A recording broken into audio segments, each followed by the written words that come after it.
नाशिक आणि रायगड पालकमंत्री पदाला स्थगिती. आदिती तटकरेंच्या निवडीला शिवसेनेकडून विरोध. नाशिकमध्ये दादा भुसेंना डावलल्यानं शिवसैनिकांमध्ये होती नाराजी.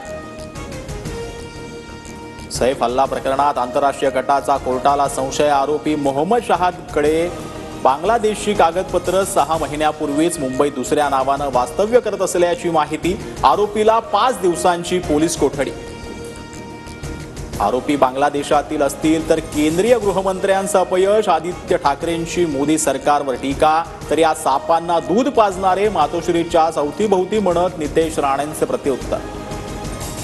सैफ अली खानचा घरी चोरी करणारा चोर ठाण्यात पकडला. आता ठाण्यातले चोर आम्ही मुंबईत पकडू.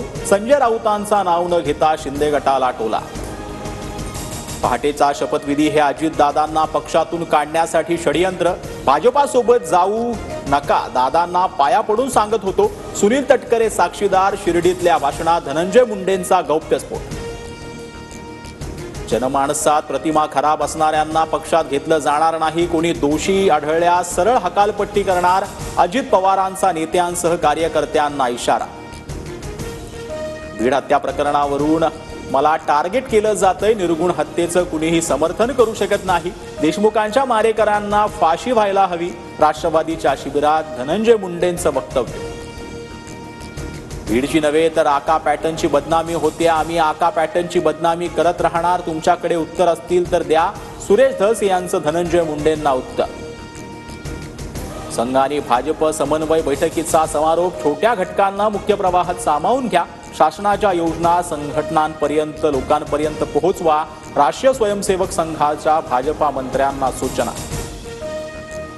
बीडच्या प्रियंका इंगळेंच्या नेतृत्वात भारतानं पहिला खो खो विश्वचषक जिंकला. अंतिम सामन्यात नेपाळवर मात करत महिला आणि पुरुष संघाची ऐतिहासिक कामगिरी. पंतप्रधान मोदींकडून ट्विट करत अभिनंदन. मुंबईतील वानखेडे स्टेडियमला 50 वर्ष पूर्ण. क्रिकेट प्रेमींनी स्टेडियम गजबजला. सुवर्ण महोत्सवासाठी दिग्गज खेळाडूंसह राजकीय नेत्यांची हजेरी. प्रयागराजमध्ये महाकुंभ मेळ्यात भीषण अग्नितांडव. शास्त्री पूल परिसरातल्या सेक्टर 5 मधील घटना. तंबू आणि साहित्य जळून खाक. अग्निशामक दलाकडून परिसर सील. आग नियंत्रणात. मुख्यमंत्री देवेंद्र फडणवीस गुंतवणूक आणण्यासाठी दावोस दौऱ्यावर. वर्ल्ड इकॉनॉमिक फोरमच्या गुंतवणूक परिषदेत सहभागी होणार. रोजगार निर्मितीसाठी राज्य सरकारचा प्रयत्न.